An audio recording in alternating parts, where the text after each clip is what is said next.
El régimen surgido de la guerra civil extremó la censura como parte de la represión política.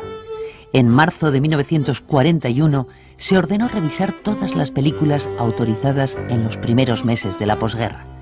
Y en noviembre del 42 se creó una Comisión Nacional de Censura, cuyas sesiones eran secretas, encargada de aplicar al cine las normas patrióticas de cultura y moralidad del régimen.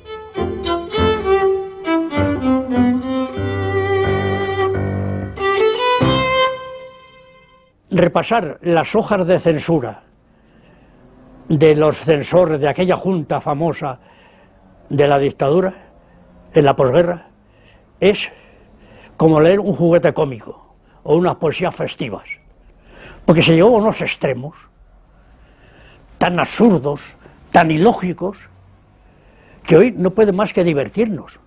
Usted sabe, por ejemplo, que en Eres mi hombre de Benito Perojo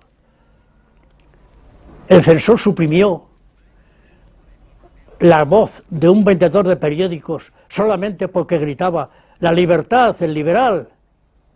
Cuando terminó la guerra civil, hubo una orden drástica de las autoridades militares a su entrada en Barcelona, por el cual todo material cinematográfico quedó incautado.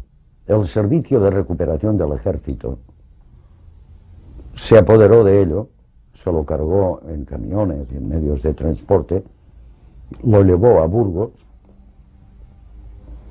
y lo entregó al Ministerio de Jornada, que era un poco como si fuera el superministerio y al que correspondían las cuestiones de contraespionaje, de control ideológico, etcétera, etcétera.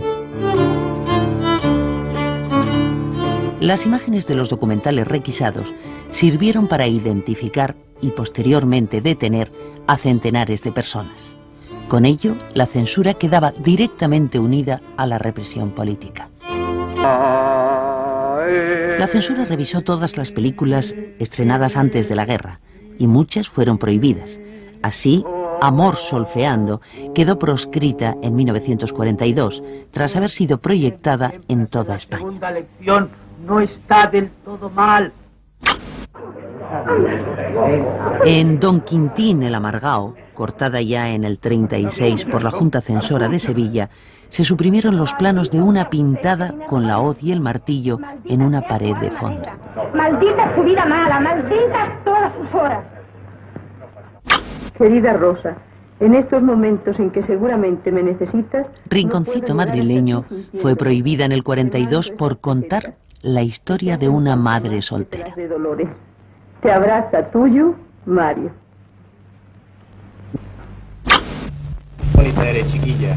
Tú no sabes las penas que yo estoy pasando por no poder besar esa carita de Azucena. ¿Cuánto te quiero? Váyase usted, señorito Juan. El relicario sufrió varios cortes en el 39 antes de ser prohibida por orden del delegado nacional de propaganda en el 45. La Junta de Censura inicial tenía un presidente que era nombrado por el Departamento Nacional de Cine y tenía tres vocales. El cura, el militar y el falangista. Eran las tres patas del poder. La traviesa molinera, hoy desaparecida, fue calificada de anticlerical y despojada de una secuencia en la que un obispo cantaba una jota.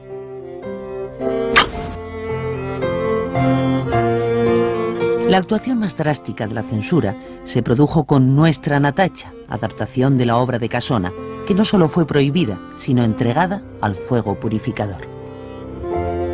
Existía la copia perfecta, y terminada y montada de Nuestra Natacha. Se dice que también fue quemado en negativo, ¿no? Porque eso de quemar en negativo es una cosa que las dictaduras no se andaban por las ramas, ¿no? Se quemaban en negativo, ya sabían que ahí no podría haber nunca más una copia de esa película. Amor, a una, a dos y a tres.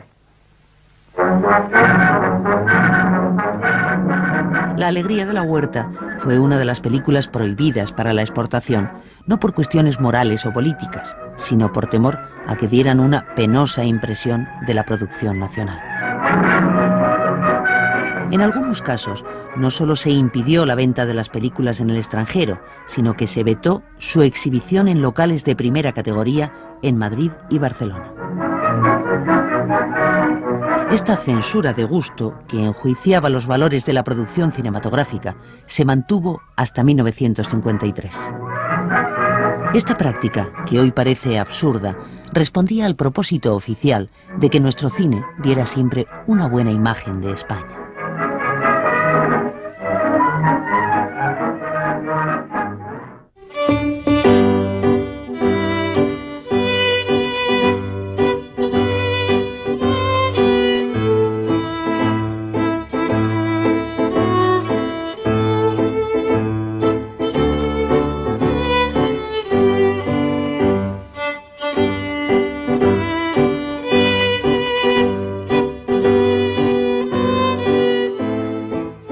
La censura previa de guiones se crea el 15 de julio de 1939. Entonces, en principio lo leían un censor, que era normalmente Francisco Ortiz Muñoz, o Magariños, o Luis Gómez Mesa en los primeros años. Y entonces, bueno, pues leían estos guiones y en unas hojitas aparte emitían su informe. En los archivos de la Administración descansan los guiones que fueron víctimas de la censura y no llegaron a realizarse, como Enemigos mortales, He visto a fantomas, Ha entrado una mujer o La gitana rubia, títulos, entre otros muchos, a los que pertenecen estas páginas.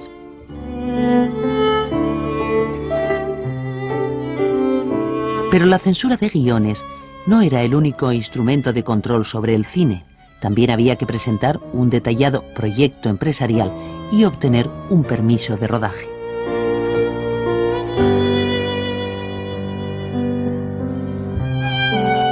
En febrero de 1940 se creó un departamento de cinematografía en la Dirección General de Propaganda, encargado de autorizar los rodajes y presidir la censura. Desde los ministerios de Gobernación e Industria se trazaron las pautas oficiales de nuestro cine.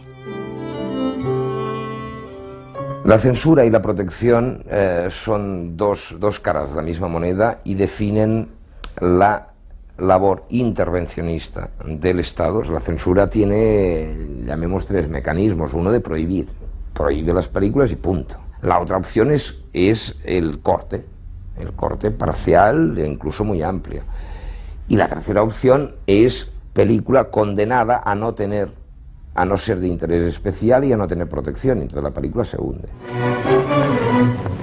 Tropas alemanas de reconocimiento en el Cáucaso. El arte de la guerra presenta a veces espectáculos tan bellamente impresionantes como este. Fruto de los planes oficiales para el cine, a principios del 43 se fundó el Nodo, destinado a ejercer el monopolio de la información filmada.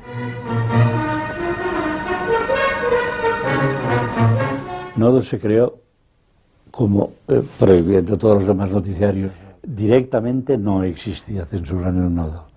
Nosotros vivíamos del ambiente, lo conocíamos, nos autocensurábamos, no íbamos a ir a los barrios bajos o a los pueblos a rodar el que se vivía en malas condiciones e incluso que literalmente se pasaba hambre. Ni se nos ocurría. Y si había huelga de tranvías en Barcelona, pues como si había la verbena de San Juan. ¡Capitán Butler! ¡Capitán Butler! ¿Por qué me haces tanto ruido, chica? Tengo un regalo para el Capitán Butler, señorita. Capitán Butler, baje que tengo que hablarle, señor. ¿Qué ocurre, Prissy? La señorita Carlota me manda a decirle que ha tenido un niño, la señorita Melania. Y un niño muy bonito, además. Y debo asistir a la señorita Carlota y yo. Durante la posguerra, la cartelera española registró notables ausencias. La más llamativa fue Lo que el viento se llevó, que no pudo estrenarse hasta 1950. Se encuentra muy bien ahora que todo ha terminado. Sí, ya me lo figuro. Y los yanquis ya vienen y la señorita Carlota dijo que... En 1943 se reguló la importación de producciones extranjeras, otorgándola a quienes rodaran películas de interés oficial. Se estimulaba así el desarrollo de un cine franquista, a la vez que se extremaba la rigidez de la censura. vosotras sabe dónde puedo robar un caballo para hacer una buena obra? Así, en Furia, de Fritz Lang, se suprimió un diálogo sobre la libertad de expresión y las garantías constitucionales. Los ejemplos de cortes y prohibiciones por motivos políticos o morales serían interminables. Oh, dis-moi, chérie, tu ne m'aimes plus. Embrasse-moi la grande coup comme j'aime. Tu sais, chérie, je t'en prie. Embrasse-moi, chérie. Je veux que tu m'embrasses. Embrasse-moi, là. Oh, chérie.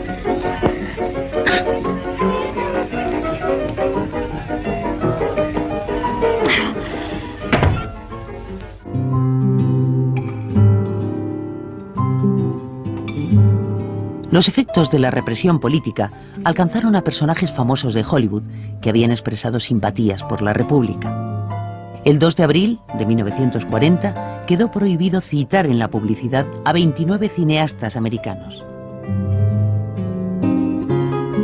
Es decir, por ejemplo, una película de Chaplin no se decía que era una película de Chaplin, sino se decía una película del cómico, del bigotito, el bastón y el bombín.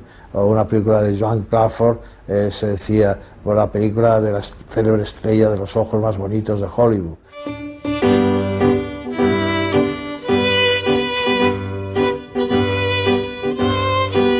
En un ambiente político de gran crispación, la censura prohibió varias películas de asuntos patrióticos, sembrando el desconcierto entre los propios cineastas del régimen. Por supuesto, en la película que trataba de la guerra, pues había un asesor, que podía ser un asesor militar, que a lo mejor era un comandante.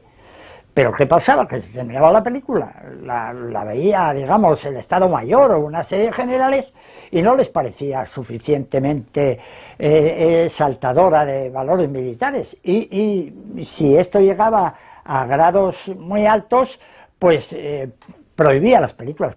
¿Es cierto lo que dice el tío Manolo, de que los marinos y los militares cuando van a morir se ponen de gala? Así es. Si se ponen de gala para sus grandes actos, ¿cómo no lo van a hacer el día más solemne, el de su muerte gloriosa? Cuando le corresponde a uno morir, se muere con toda la arrogancia, con toda la despreocupación y con toda la grandeza. Con guión del general Franco, Raza se convirtió en modelo de cine político. El culto a la muerte, como sublimación del patriotismo, era un valor moral repetido en todas las películas de propaganda franquista. Algunos diálogos parecían ecos de la voz patética del general Millán Astray en Salamanca, dando vivas a la muerte. Así fue la muerte hermosa de nuestro antepasado. No comprendo que morir pueda ser hermoso. Pues lo es, Pedro. El deber es tanto hermoso cuanto más sacrificios entraña. Es mucho lo que dejo, Marisol. Y hemos estado juntos tan poco tiempo. No importa, José.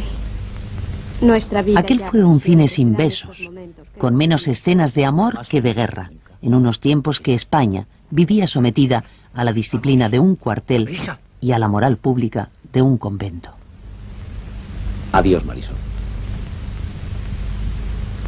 Adiós, José.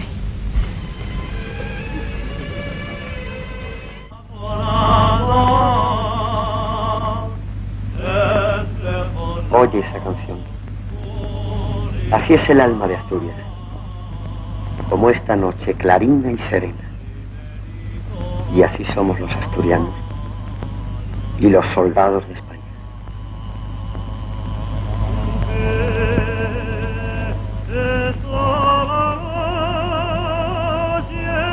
Ya será tarde, María Victoria. No te marches. No, José.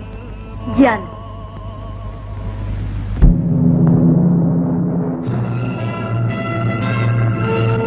Entonces allí había el beso. Pero te hacían volver la cabeza, que solamente se veía el pelo de él, o el pelo mío, lo que fuera, para que no se vieran nunca las bocas juntas. No podemos evitarlo. Los criterios de la censura reflejaban la intolerancia de una sociedad que castigaba los besos y caricias en público como delitos contra la moral. Un arrumaco en la oscuridad de un cine suponía el riesgo de figurar en las listas de pecadores que muchas parroquias hacían públicas o incluso recibir un castigo físico a manos de fanáticos vencedores de la guerra, convertidos en policías del alma. Nosotros vamos a comprar. Un amigo mío en Valencia que estaba con su novia en un cine en plan cariñoso, pues fue detenido, a él le cortaron el pelo al cero y a ella le dieron una buena dosis de aceite ricino.